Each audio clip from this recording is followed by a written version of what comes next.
പുലർച്ചെ 4-ന് എഴുന്നേറ്റാലും 5-ന് എഴുന്നേറ്റാലും 6-ന് എഴുന്നേറ്റാലും എപ്പോൾ എഴുന്നേറ്റാലും നേരെ അടുക്കളയിലെത്തും, അടുപ്പ് കത്തിക്കും, ചോറിനുള്ള വെള്ളം വയ്ക്കും, അരിയങ്ങ് കഴുകിയിടും.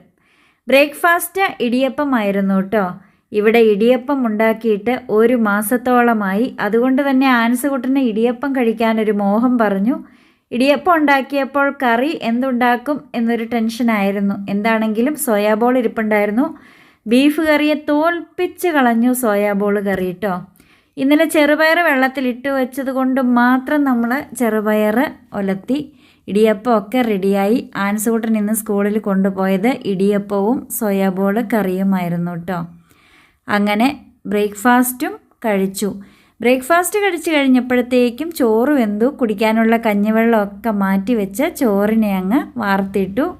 ആൻസുകുട്ടൻ്റെ സ്കൂൾ ബസ് അന്നത്തേക്കും എത്തി. ആൻസുകുട്ടൻ അങ്ങനെ സ്കൂളിലേക്ക്